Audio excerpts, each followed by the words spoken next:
نحمدہ و نصلی علی رسولہ الکریم، اما بعد، اعوذ باللہ من الشیطان الرجیم، بسم اللہ الرحمن الرحیم۔ اولئک، یہی لوگ، الذین، جنہوں نے، اشتروا، خرید لی، الضلالۃ، گمراہی، بالہدا، ہدایت کے بدلے،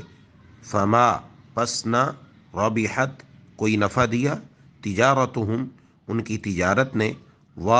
اور، ما، نہ، کانوا، تھے وہ، مہتدین، ہدایت پانے والے۔ آج ہم نے سورۃ البقرہ کی آیت نمبر 16 کا ترجمہ پڑھا۔ اس آیت میں اللہ تبارک و تعالی نے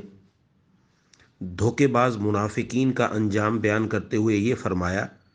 کہ یہ وہ لوگ ہیں کہ جنہوں نے ہدایت کے بدلے گمراہی خرید لی۔ جیسے کوئی شخص تجارت کرتا ہے تو اپنی کوئی چیز کسی کو بیچتا ہے اور اس کے مقابلے میں کوئی قیمت حاصل کرتا ہے، اسی طرح ان لوگوں نے بھی یہ حرکت کی کہ انہوں نے ہدایت کے بدلے گمراہی خرید لی، یعنی نبی کریم صلی اللہ علیہ وسلم کی صورت میں ان کے سامنے جو ہدایت آ چکی تھی اور اللہ تبارک و تعالیٰ نے ان پر اس ہدایت کو واضح بھی کر دیا تھا، اس کے باوجود بھی انہوں نے اس ہدایت کو اختیار کرنے کی بجائے گمراہی اختیار کی، تو گویا انہوں نے ہدایت کے بدلے گمراہی خریدی۔ اب اس کا نتیجہ یہ نکلا کہ نہ ہی ان کی تجارت نے نفع دیا اور نہ ہی انہیں ہدایت نصیب ہو سکی کہ صحیح راستے پر آ سکے۔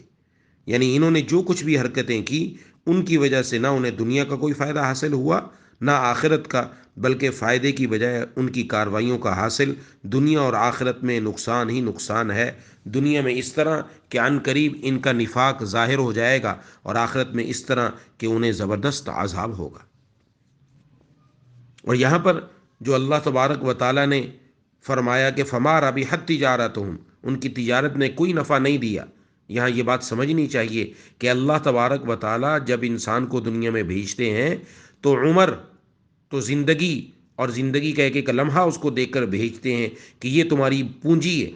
اس کے ذریعے تم اعمال خریدو، اس کے ذریعے سے تم آخرت کی زندگی کا دائمی فائدہ حاصل کر سکتے ہو۔ اور عمر کی یہ پونجی، یہ انسان کی برف کی مانند ہے اور یہ پگھلتی جا رہی ہے۔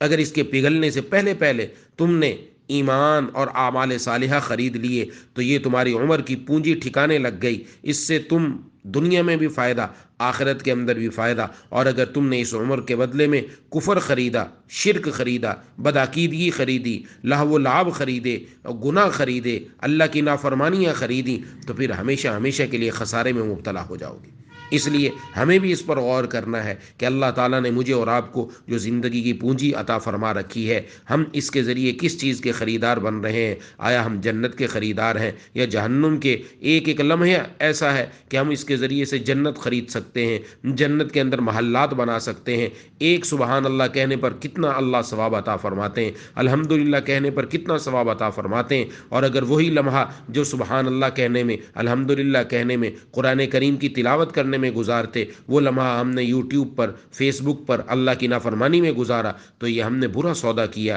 یہ ایسا سودا کیا، اس کا نہ دنیا میں فائدہ ہے نہ آخرت میں فائدہ ہے۔ اللہ تعالی ہمیں صحیح سمجھ عطا فرمائے، آمین یا رب العالمین۔